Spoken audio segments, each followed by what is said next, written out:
Maribel stood in her daughter's bedroom doorway, trembling as she stared at the velvet watch box lying open on the vanity. Empty.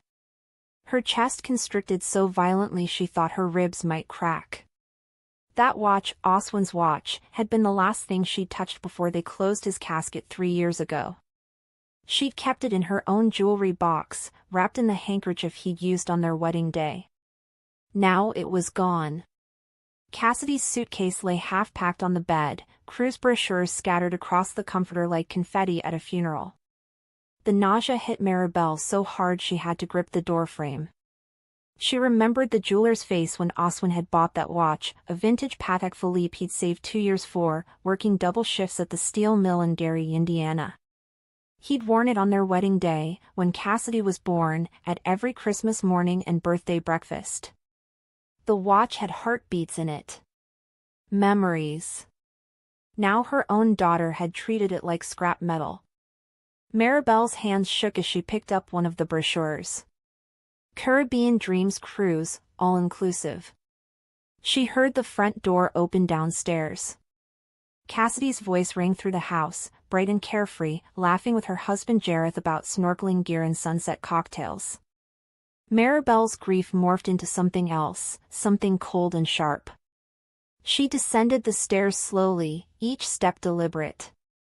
When she reached the living room, Cassidy was sprawled on the couch, scrolling through her phone, showing Jareth pictures of beachfront cabanas. Neither looked up. Maribel's voice came out quiet, almost a whisper. "Where is your father's watch?" Cassidy glanced up, irritation flickering across her face before she masked it with false brightness. "Oh, Mom, don't be dramatic. I sold it to this really reputable place downtown. We needed the vacation money, and honestly, you never even wore it. It was just sitting there collecting dust." She said it so casually, like she donated old clothes to Goodwill. Jareth nodded along, still scrolling through resort photos. Maribel felt her knees weaken. The room tilted. She wanted to scream, but her throat had closed completely. "You sold it," Maribel repeated, her voice barely audible. Cassidy sighed dramatically, rolling her eyes. "Yes, I sold it. Look, we got $3,000 for it, which honestly is probably more than it's worth. The pawn guy said it was vintage but not exactly museum quality." $3,000. Oswin had paid $8,000 for that watch in 1998, working 70-hour weeks until his hands blistered. Maribel backed toward the door, unable to breathe. She needed air. She needed space. She needed to figure out what kind of daughter she'd raised. Outside on the porch, Maribel sat on the steps and let the Indiana winter wind freeze the tears on her face. The neighborhood was quiet, just bare trees and gray sky stretching endlessly. She pulled out her phone with shaking hands and searched pawn shops Mishawaka, Indiana. 7 results appeared. She would call every single one until she found Oswin's watch. And then she would make a decision about Cassidy that she should have made years ago. A decision that would change everything. But first, she had to get that watch back. Maribel dialed the first number, her voice steady despite the rage building in her chest. "Hello, I'm looking for a vintage Patek Philippe watch that may have been brought in today." The clerk's response made her blood run cold. "Oh yeah, we got one this morning. Beautiful piece. Already sold it though, collector came in an hour ago and paid cash." The phone slipped from Maribel's fingers. She'd been too late. The watch was gone forever, and Cassidy had just destroyed the last physical piece of Oswin she had left. Maribel spent that entire night calling the remaining pawn shops, her voice growing hoarser with each dead end. By morning, she'd exhausted every lead in Mishawaka, South Bend, and Elkhart. The watch had vanished into the collector's market, likely shipped out of state already. She sat at the kitchen table, Oswin's photograph clutched in her hands, when her phone buzzed with an unknown number. Her heart lurched. She answered, barely breathing. Mrs. Thorne? This is Lowell Pritchard. I believe I purchased something that belongs to you. The voice was unfamiliar but kind, an older man's voice, weathered but gentle. Maribel's pulse hammered in her ears. The watch, she whispered. Yes, ma'am. I'm a collector, been doing this 40 years.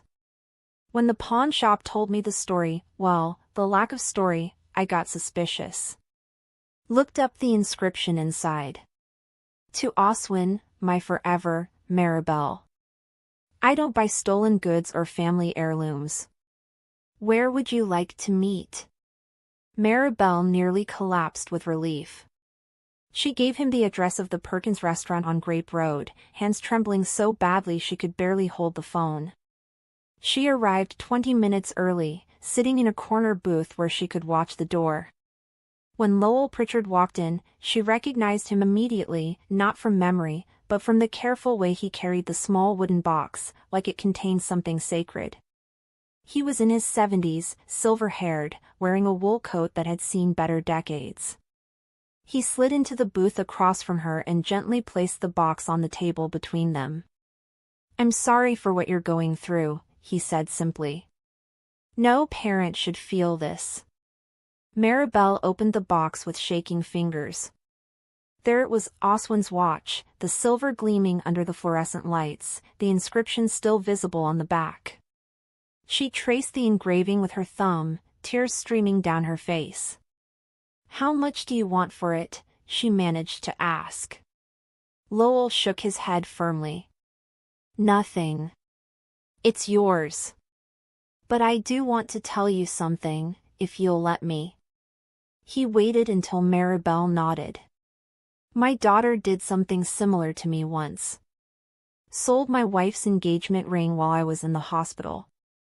I forgave her immediately, made excuses, told myself she was just stressed. That was 15 years ago, Lowell continued, his voice heavy with regret. She's stolen from me 4 more times since then. Each time I forgave her, she learned she could do worse. I'm not telling you what to do, Mrs. Thorne. But I'm telling you that some people only learn when there are real consequences. Whatever you're feeling right now, that rage, that betrayal, don't let anyone convince you it's not justified. He stood up slowly, tipping his hat to her. I hope you find peace, whatever you decide to do. Then he walked out, leaving Maribel alone with the watch and a truth she couldn't ignore.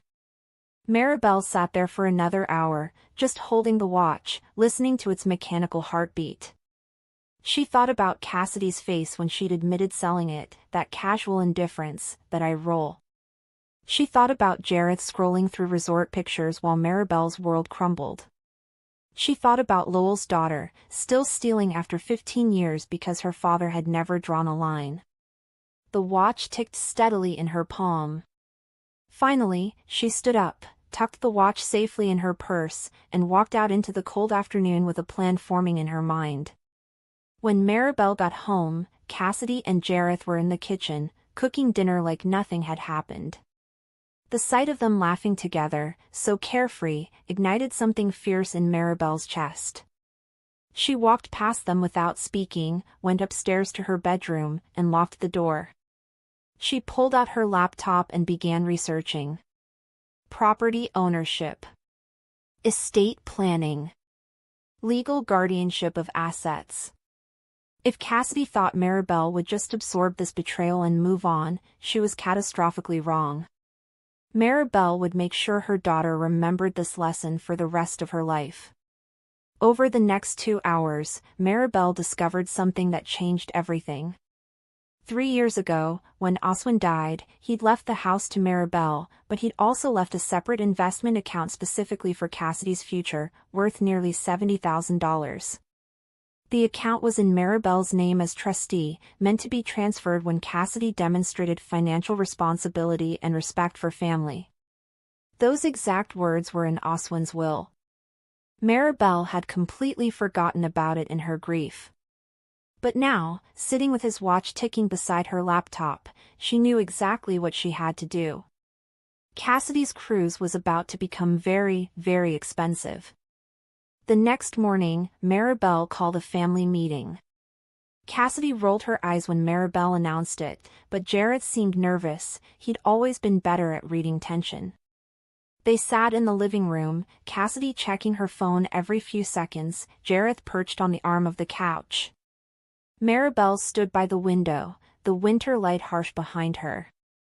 "I got the watch back," she said quietly. Cassidy's head snapped up, surprise flickering across her face before morphing into defensiveness. "You did? Well, great. So everything's fine then. Can we please stop being so dramatic about this?" "Everything is not fine," Maribel said, her voice steady but cold. "Do you have any idea what that watch meant? Your father worked himself sick to buy it. He wore it the day you were born, Cassidy. He held you for the first time with that watch on his wrist. And you sold it for a vacation like it was garbage." Cassidy stood up, her face flushing with anger. "Oh my God, Mom, it's just a watch. Dad's dead. He doesn't care anymore. We needed the money, and you're sitting on this huge house doing nothing all day. I'm sorry if that hurts your feelings, but life goes on." The words hung in the air like poison. Jareth's face had gone pale. Even Cassidy seemed to realize she'd gone too far, her eyes widening slightly. But Maribel didn't flinch. She'd expected this, the justifications, the deflections, the cruelty disguised as honesty. "You're right," Maribel said softly. "Life does go on. And I've decided to make some changes in how I'm living mine." She pulled an envelope from her pocket, the documents she prepared with her lawyer at 6 that morning. "This is information about your father's investment account. The one he left for you." Cassidy's expression transformed instantly. The anger vanished, replaced by eager curiosity. "Dad left me money? How much?" Her hand reached for the envelope, but Maribel pulled it back. $70,000, managed through a trust one control. Your father specified it should go to you when you demonstrated financial responsibility and respect for family. Those were his exact words in the will. I was supposed to use my judgment to determine when you were ready. Maribel paused, letting the weight settle. I've made my judgment. You're not ready. And I don't believe you ever will be. The silence that followed was absolute. Cassidy's face cycled through confusion, disbelief, and finally volcanic rage. You can't do that. That's my money. Dad left it for me. Her voice climbed to a shriek. Maribel remained perfectly calm. It's held in trust under conditions your father specified. I have complete legal authority to determine if and when those conditions are met. Right now, they're not even close. She placed the envelope on the coffee table. This is documentation from the lawyer. You're welcome to consult your own attorney, but you'll find everything is ironclad. Your father knew you better than you thought. Jareth finally spoke, his voice careful. Mrs. Thorne, maybe we can talk about this. Cassidy made a mistake, but we can fix it. We'll pay you back the $3,000 from the watch. We won't take the vacation. We're sorry. His apology sounded genuine, but Maribel shook her head. The watch cost your wife nothing to steal because she didn't earn it or value it. Money I give you means nothing because you won't respect where it came from. But this consequence, this is real. This is something she'll carry. And maybe, someday, she'll understand what she destroyed wasn't just a watch. Cassidy's rage exploded into tears, the manipulative kind Maribel had seen since Cassidy was 5 years old, crying to avoid punishment. You're a terrible mother. Dad would hate you for this. You're destroying our family over a stupid watch. She grabbed her phone and purse, storming toward the door. Jareth followed, throwing Maribel an anguished look. At the threshold, Cassidy turned back, mascara streaking down her face. I'll never forgive you for this. You'll die alone, and I won't even come to your funeral. The door slammed so hard the windows rattled. Maribel stood alone in the living room, her hands shaking, and for the first time in 3 years, she felt like she could finally breathe. For 3 weeks, Maribel heard nothing from Cassidy. No calls, no texts, no apologies. The silence was both painful and liberating. Maribel spent her days reorganizing the house, donating Cassidy's old belongings she'd stored in the spare room, and slowly reclaiming space that had been holding onto a daughter who no longer existed, if she ever had. She joined a grief support group at the Lutheran church on Tuesday evenings.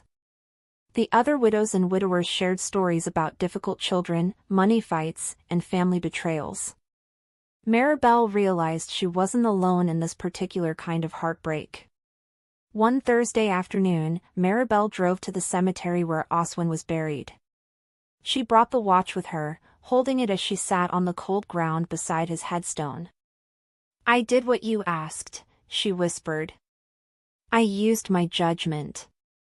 I don't know if it's right, but it feels right. She needed to understand there are consequences. I just wish you were here to tell me I'm not being cruel. The wind rustled through the bare trees. A cardinal landed on Oswin's headstone, his favorite bird. Maribel took it as a sign. He would have supported her. He'd written those conditions for exactly this reason. At the grief group that evening, Maribel shared what happened for the first time. The room fell silent as she described finding the empty watch box, the pawn shops, meeting Lowell, and the trust fund confrontation. When she finished, an older woman named Naoma reached across the circle and squeezed her hand. My son stole $40,000 from me while I had cancer, Naoma said quietly. I forgave him because I was afraid of losing him. He stole again 2 years later. You did the right thing. Love without boundaries isn't love, it's enabling. Your daughter needed to learn this now, or she never would. The validation from strangers who understood loss and betrayal meant more than Maribel expected. She drove home that night feeling less alone, though the house was still empty and Cassidy's silence still stung. When she pulled into the driveway, she noticed a car parked across the street, a silver sedan she didn't recognize. As she walked to her front door, a woman emerged from the car, bundled in a thick coat. Mrs. Thorne? I'm Trina Westfield. I'm Jareth's mother. Could we please talk for a few minutes? Maribel's stomach dropped, but she unlocked the door and gestured for Trina to follow her inside. Trina sat stiffly on the edge of the couch, clearly uncomfortable. I want to apologize for what my son and your daughter did. Jareth told me everything. He's ashamed, Mrs. Thorne. He wanted to stop Cassidy from selling the watch, but she convinced him it was fine, that you wouldn't care. Trina twisted her hands together. I raised my son better than this. I came here to tell you that he's leaving Cassidy. Not because of the money, he doesn't care about that. But because he saw who she really is when you set that boundary. He said she showed no remorse, just entitlement and rage. Maribel absorbed this information with mixed feelings. Part of her was glad Jareth had some moral compass. But another part of her ached for Cassidy, whose marriage was apparently ending because she couldn't face her own actions. Does Cassidy know? Maribel asked quietly. Trina nodded. He told her yesterday. She's staying with her friend Calla now, on the south side. Mrs. Thorne, I'm not asking you to change your decision about the trust. Jareth says your husband's will was clear. But I wanted you to know that not everyone in this situation thinks you're wrong. Some of us wish we'd set boundaries sooner ourselves. After Trina left, Maribel sat alone in the dark living room, Oswin's watch ticking on the coffee table. Her daughter's marriage was ending. Cassidy would blame her for this too, no doubt. The manipulative tears would become real grief, and Maribel would be cast as the villain who destroyed everything. But as she sat there in the silence, Maribel realized something profound. She couldn't control how Cassidy chose to process this. She could only control her own actions and boundaries. The trust fund would remain locked until Cassidy grew up, if she ever did. That was the last gift Maribel could give her daughter. The gift of consequences. At 3 in the morning, Maribel woke to her phone buzzing. Multiple texts from an unknown number, each one longer and more desperate than the last. She sat up in bed, heart pounding, and opened them. They were from Cassidy, using someone else's phone. The messages poured out in a stream of consciousness, accusations, apologies, explanations, and threats all tangled together. Jareth had left.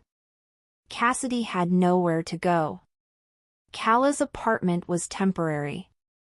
The crew's deposits were non-refundable. Didn't Maribel care that her daughter was suffering? Didn't she care that this was destroying Cassidy's life? Maribel read every word twice, feeling the familiar pull of maternal guilt. This was the pattern they danced for years. Cassidy would push boundaries, face consequences, then flood Maribel with emotional manipulation until Maribel caved and rescued her. It had worked every time since Cassidy was a teenager.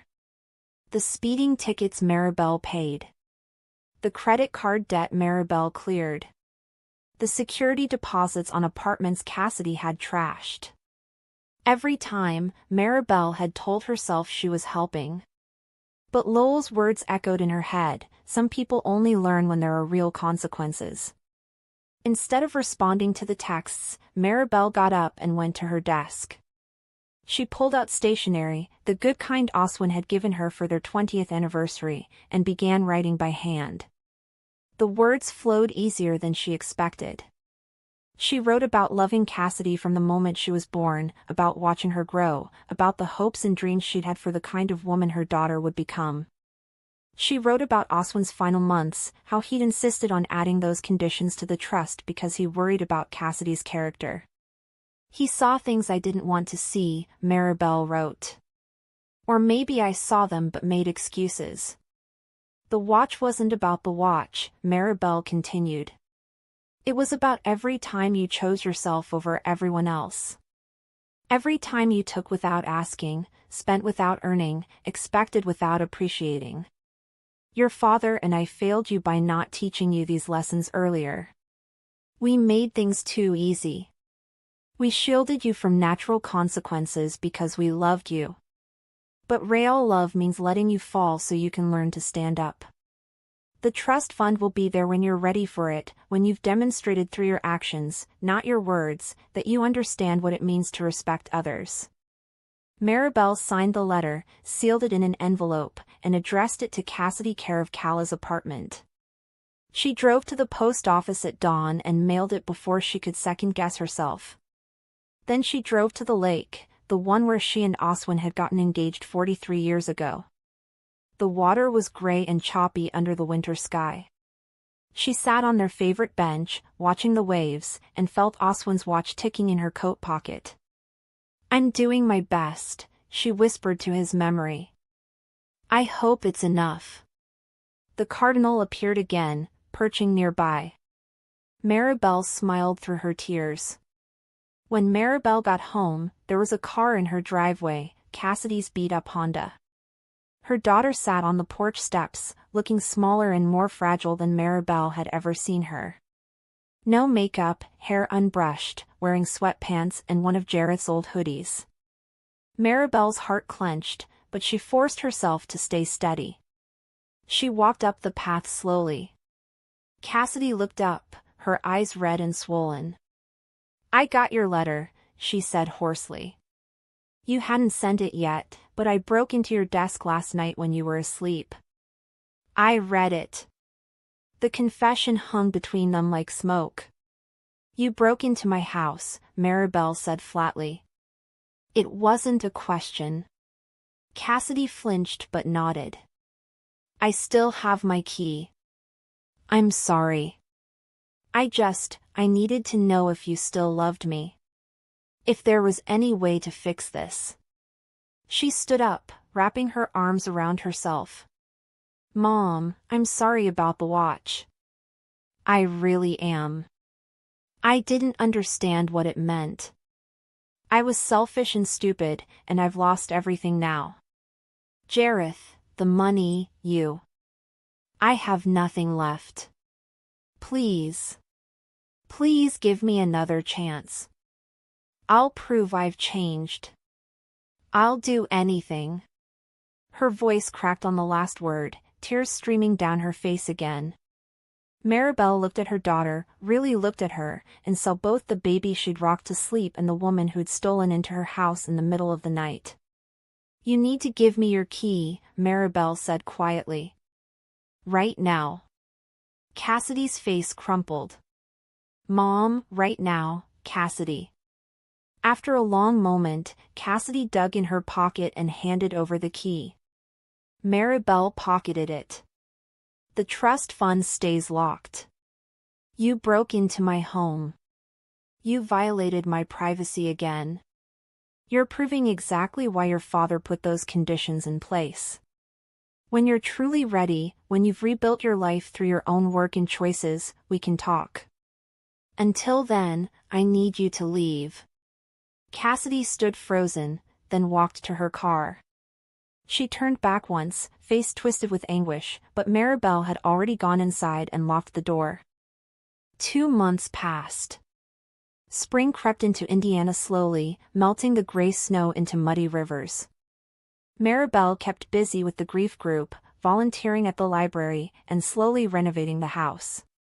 She painted Cassidy's old bedroom a soft sage green, transforming it into a craft room for the quilting hobby she'd abandoned years ago.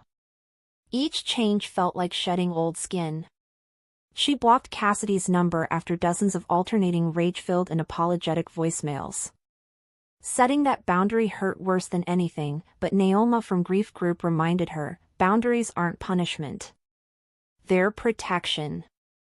Maribel repeated it like a mantra. Then one Tuesday evening, Maribel returned from Grief Group to find Cassidy sitting on her porch again, but this time she looked different. She cut her hair short, wore clean clothes, and sat patiently instead of dramatically. No tears, no hysteria. When Maribel approached, Cassidy stood up slowly. I'm not here to ask for anything, she said quietly. I just wanted to tell you some things. You can listen or not, that's up to you. Maribel's instinct was to send her away, but something in Cassidy's demeanor stopped her. She unlocked the door and gestured for Cassidy to come inside. They sat in the kitchen, neutral territory. Maribel made tea while Cassidy sat with her hands folded on the table, waiting. When Maribel finally sat down across from her, Cassidy took a deep breath. I got a job. Waitressing at Hacienda on Main Street. It's not glamorous, but I'm paying my own bills now. Calla let me stay with her, but I'm moving into my own apartment next week. 1 bedroom, kind of rundown, but it's mine. She wrapped her hands around the tea mug. I've also been going to therapy. Twice a week. My therapist helped me understand some things I didn't want to face. Like what? Maribel asked, her voice neutral. Cassidy met her eyes, really met them, for the first time in months. Like how I've been treating people as resources instead of humans. Like how I learned to manipulate you and Dad by crying and playing victim instead of taking responsibility. Like how I thought the world owed me things just for existing. She swallowed hard. I don't expect you to forgive me. I wouldn't forgive me. I'm just trying to become someone who deserves forgiveness, even if I never get it. That's what my therapist says is the real work. Maribel felt something shift in her chest, not forgiveness yet, but maybe the first crack in the wall she'd built. What about Jareth? Cassidy's expression flickered with pain. He filed for divorce. It's final next month. He was kind about it, which somehow made it worse. He said he hopes I figure things out, but he can't be married to someone he doesn't trust. He's right. I destroyed that trust years before the watch incident. The watch was just the moment he finally saw it clearly. She paused. I don't blame him. I don't blame you either. I blamed everyone for months, but that's done now. This is my mess to clean up. They sat in silence for a long time, sipping tea as evening darkness filled the kitchen. Finally, Maribel spoke. Your father would be proud of you for working. Cassidy's eyes filled with tears, but she blinked them back. Would he be proud enough to release the trust? Her voice held no manipulation, just genuine curiosity. Maribel shook her head. Not yet. But maybe someday. The conditions were about consistent demonstration of change, not a one-time apology. If you keep doing what you're doing, working, therapy, taking responsibility, then maybe in a year or two, we can revisit it. Cassidy nodded slowly. That's fair. That's more than fair. Before Cassidy left, she paused at the door. Can I ask you something? Maribel nodded. Did you ever stop loving me? Even when you lost the trust, even when you kicked me out, did you stop? The question was vulnerable, raw. Maribel's answer came from somewhere deep and true. No. I never stopped loving you. But I had to stop enabling you. Love isn't the same as rescue. Your father taught me that in his will. He loved you enough to set conditions. I had to love you enough to enforce them. Cassidy nodded, eyes bright with unshed tears, and walked out into the spring evening. Over the next 6 months, Cassidy kept her distance but checked in monthly with brief texts updating Maribel on her progress. She'd been promoted to shift manager at the restaurant. Her therapist said she'd made significant progress with her entitlement issues and manipulation patterns. She'd started community college part-time, taking business management courses. Each text was brief, factual, and asked nothing from Maribel. They were status reports, not manipulation attempts. Maribel saved every single one in a folder on her phone, watching from a distance as her daughter slowly rebuilt herself. In June, Maribel received a call from Trina, Jareth's mother. I thought you should know, Cassidy came by last week. She wanted to apologize to Jareth and to me. She didn't ask for anything, didn't try to get him back. She just said she was sorry for how she treated him and for the person she'd been during their marriage. She actually seemed genuine. Jareth was shocked. I was too. Trina paused. Whatever you did, Mrs. Thorne, it worked. I don't know if she's completely changed, but she's certainly trying. I thought you deserved to know that. Maribel attended her grief group that evening with a lighter heart. When she shared the update, Naoma smiled knowingly. The question is, when will you be ready to let her back in? The question caught Maribel off guard. She'd been so focused on whether Cassidy was changing that she hadn't considered her own readiness to trust again. That night, she sat with Oswin's watch and his photograph, asking him what he would do. The watch ticked steadily, measuring time, patient and constant. Oswin had always believed in second chances, but earned ones. Maybe it was time to test whether Cassidy's change was real or performative. Maribel invited Cassidy to lunch the next week, neutral territory at the same Perkins where she'd met Lowell. When Cassidy arrived, she looked healthy. She'd gained a little weight, which actually suited her. Her hair was styled simply, and she wore professional clothes instead of the designer knockoffs she used to favor. They ordered food and made small talk about work and weather. Then Maribel pulled out the watch. Cassidy's face went pale. "Mom, I want to show you something," Maribel said gently. She opened the watch case and pointed to the inscription. "Read it out loud." Cassidy's hands shook as she picked up the watch. "To Oswin, my forever, Maribel," she read, her voice barely a whisper. "Your father wore this every day for 27 years. He wore it when we got married. He wore it when you were born, and when you graduated high school, and at every holiday dinner. When he was dying, he held my hand with this watch on his wrist. He'd wanted to give it to you someday, but in his will, he specified I should only do that when you understood its value. Not its price, its value." Maribel paused, letting the words settle. "Do you understand the difference now?" Tears streamed down Cassidy's face, but she didn't wipe them away or make them performative. She just nodded. "I understand that I can't buy back what I destroyed. I can't undo selling it. I can't undo breaking your heart or disrespecting Dad's memory. The only thing I can do is become someone who would never do that again. Someone who values people more than things, and memories more than money." She carefully set the watch back in its case. "I don't deserve to touch this. Maybe I never will. But I'm trying to become someone who might, someday." Maribel felt something break open in her chest, the last piece of the wall she'd built. She reached across the table and took Cassidy's hand. "Your father's will had a second provision I didn't tell you about.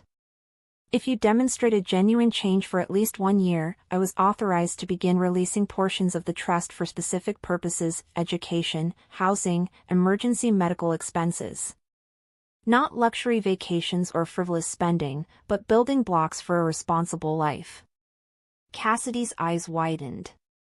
"You've been working and going to school for 8 months now. I've been watching. I've been waiting to see if it would last. I want to release $15,000 for you to finish your associate's degree and cover your housing for the next year," Maribel continued. "But there are conditions. You continue therapy. You maintain your job. You meet with me once a month to review your budget and spending. If you violate any of these conditions, the money stops immediately and the trust locks again permanently. This isn't forgiveness yet, it's a test of whether the change is real." She squeezed Cassidy's hand. "Can you handle that?" Cassidy nodded, tears still flowing but her expression determined. "Yes. I won't let you down. I won't let Dad down. But most importantly, I won't let myself down anymore." The next year passed in careful, measured steps. Cassidy finished her associate's degree with a 3.7 GPA while working full-time. She moved into a modest but clean apartment that she furnished slowly with thrift store finds and yard sale treasures. She showed Maribel her budget every month, every dollar accounted for, every expense justified. The trust money sat mostly untouched in a separate account, used only for tuition and rent as Maribel had specified. Cassidy worked overtime shifts at the restaurant instead of dipping into the fund for extras. Maribel watched this transformation with cautious hope, still guarded but increasingly convinced it was genuine. Their monthly meetings evolved from tense financial reviews to actual conversations. Cassidy shared stories from work and school. She talked about her therapy breakthroughs, recognizing patterns from childhood, understanding how grief over Oswin's death had twisted into entitlement and resentment. She'd never properly mourned him because she'd been too busy thinking about what his death meant for her inheritance. "I didn't even cry at his funeral," Cassidy admitted one afternoon. "Not real tears. I was already calculating what I'd get from the house and his life insurance. What kind of daughter does that? What kind of person?" The shame in her voice was palpable and real. A person who hadn't learned to value people over things, Maribel said gently. But you're learning now. That's what matters. They visited Oswin's grave together for the first time since his funeral. Cassidy brought flowers, simple daisies, his favorites, and knelt by the headstone for a long time. Maribel watched as her daughter finally grieved, shoulders shaking with sobs that seemed to come from somewhere deep and long buried. When Cassidy finally stood, her face was blotchy and raw, but somehow clearer. "I'm sorry, Dad," she whispered to the stone. "I'm so sorry I didn't appreciate you when you were here. I'm trying to be better now." Maribel put her arm around her daughter, and they stood there together until the sun began to set. In October, Cassidy was promoted to assistant manager at the restaurant with a significant raise. She came to their monthly meeting with a proposal that surprised Maribel. "I want to start paying you back for the trust money. Not all of it, I know I still need help with school. But the rent portion. I can cover my own rent now, and I want to. I need to prove to myself that I can stand on my own feet without your money or Dad's money or anyone else's." She slid a budget across the table showing how she'd calculated it all. Maribel studied the numbers, impressed by the detail and realism. "Your father's will doesn't require you to pay it back," Maribel said carefully. "The money is yours once you've met the conditions." Cassidy shook her head firmly. "I know. But this isn't about the will anymore. This is about who I want to be. I want to be someone who earns what she has. Someone who gives back instead of just taking. Someone who honors the people who sacrificed for her by sacrificing a little too." She met Maribel's eyes steadily. "Please let me do this, Mom. I need to." Maribel felt pride swell in her chest, real pride, not the hollow performance-based kind she'd felt when Cassidy was younger.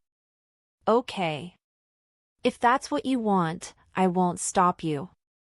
That Christmas, Cassidy gave Maribel a handmade gift, a shadow box she'd constructed herself, taking a woodworking class at the community college. Inside was a photograph of Oswin wearing his watch, surrounded by small mementos, a ticket stub from a movie they'd seen as a family, a dried flower from Oswin's funeral, and a handwritten note from Cassidy.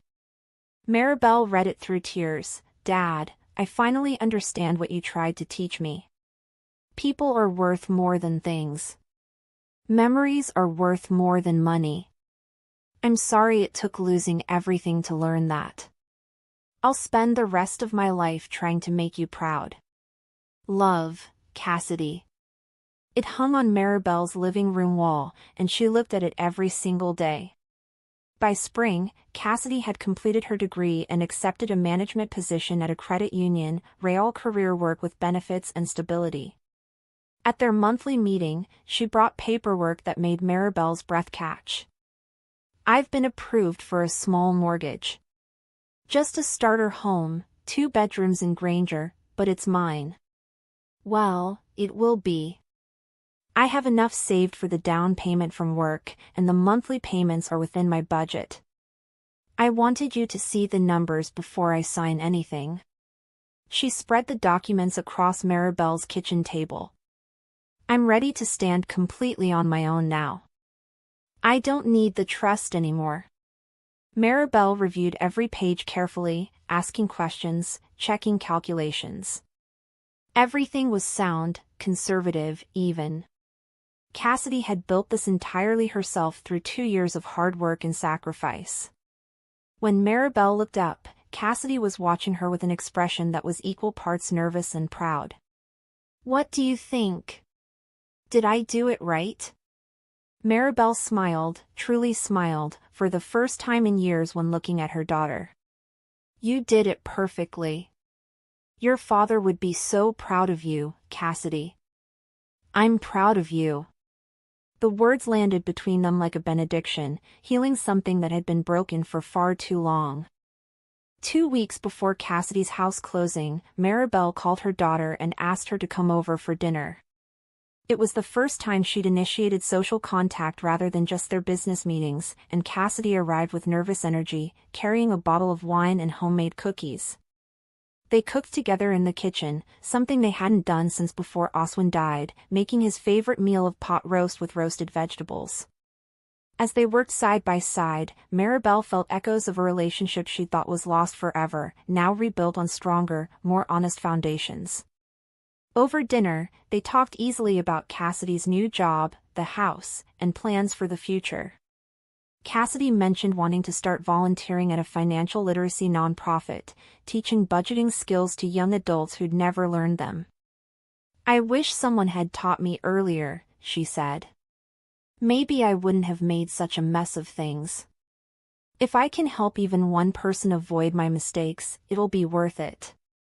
Maribel reached across the table and squeezed her hand. The gesture was simple but carried years of pain, forgiveness, and hope. After they cleaned up, Maribel asked Cassidy to sit in the living room. "I have something for you." Maribel disappeared upstairs and returned carrying two items, a wooden box and an envelope.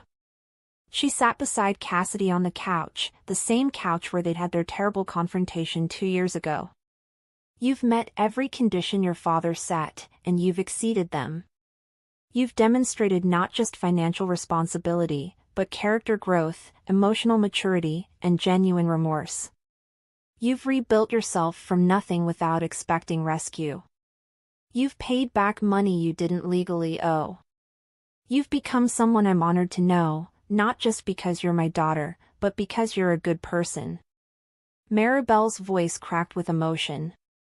"Your father knew this was possible. He believed in you even when neither of us could see who you'd become." Maribel opened the envelope first.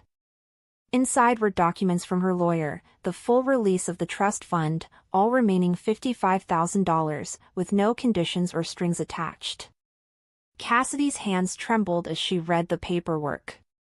"Mom, I don't need this anymore. I have my house, my job. You should keep this for yourself." But Maribel shook her head. "Your father wanted you to have it when you were ready. You're ready now. Use it for your future, maybe a wedding someday, or starting a family, or whatever dreams you build. It's yours because you earned the right to be trusted with it." Then Maribel opened the wooden box. Inside, nestled on black velvet, was Oswin's watch. Cassidy gasped, pulling her hands back as if burned. "Mom, no. I can't." "I don't deserve, you do deserve it," Maribel said firmly. "Your father wanted you to have this someday. He wanted you to wear it and think of him, to pass it to your children and tell them about the man who wore it. He wanted it to remind you that love means both grace and accountability, that family means both forgiveness and consequences. You've learned those lessons the hard way. Now this watch can remind you of who you've become, not who you were." Cassidy picked up the watch with shaking hands, touching the inscription with reverent fingers. "To Oswin, my forever, Maribel," she read aloud, her voice breaking. She held it to her chest and sobbed, deep, healing sobs that released years of shame, regret, and grief. Maribel held her daughter while she cried, rocking her like she had when Cassidy was small and the world seemed scary. When Cassidy finally quieted, she looked up at Maribel with red-rimmed eyes. "Thank you for not giving up on me. Thank you for loving me enough to let me fall. I know that was harder than just giving in would have been." "It was the hardest thing I've ever done," Maribel admitted. "Harder even than losing your father. But Lowell was right, the man who sold me the watch back. He told me that some people only learn through real consequences. You needed to lose everything to understand what actually mattered. I had to let that happen, even though every maternal instinct screamed at me to rescue you." She wiped tears from Cassidy's face gently. "But you rescued yourself. That's the real victory here. You became the person your father always hoped you'd be, and you did it on your own terms, through your own work. 3 months later, Maribel stood in Cassidy's small but immaculate house, watching her daughter hang photos on the freshly painted walls. Pictures of Oswin holding baby Cassidy. Oswin and Maribel's wedding photo. The three of them at Christmas when Cassidy was 10, everyone laughing at something long forgotten.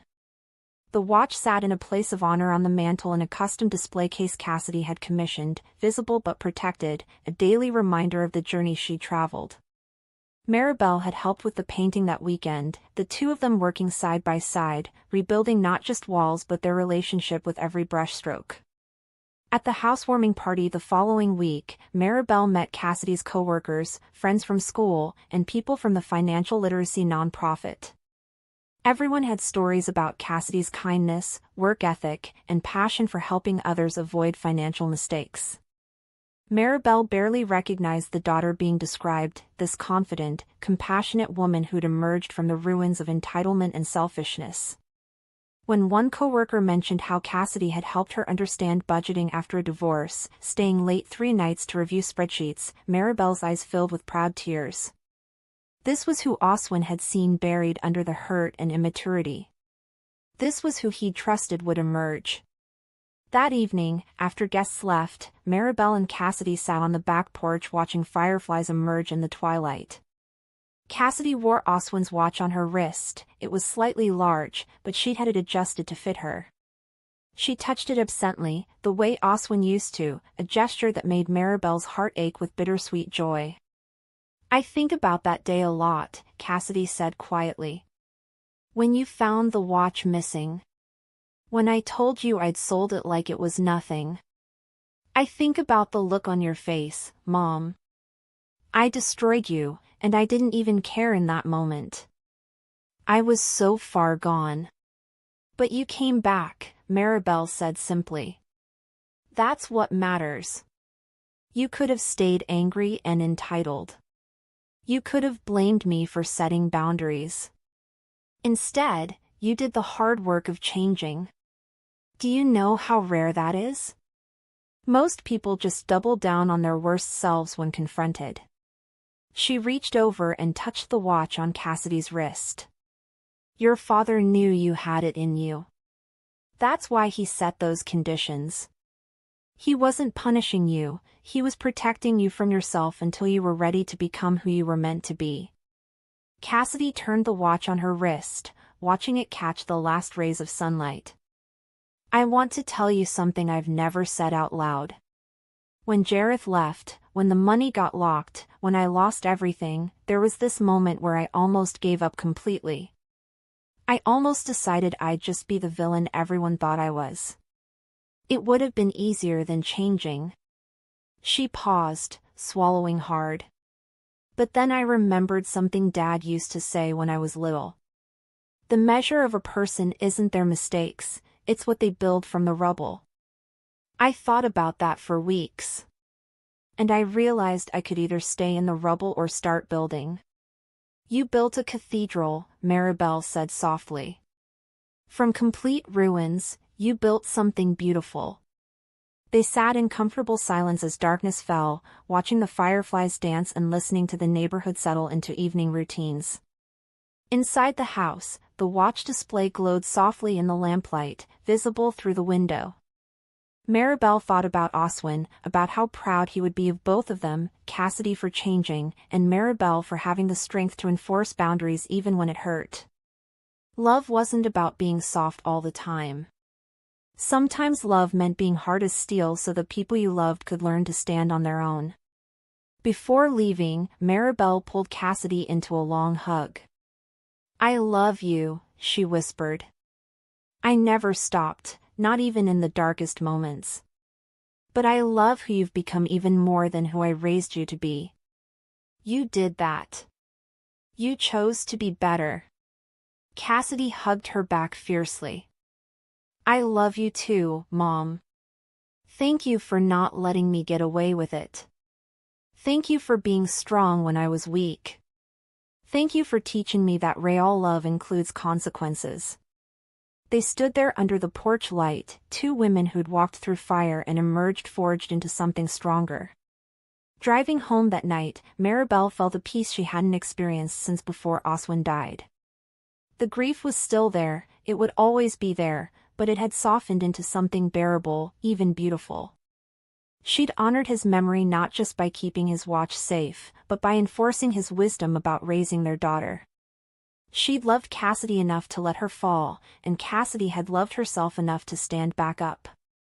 As Maribel pulled into her driveway, she looked up at the stars and sent a silent thank you to Oswin.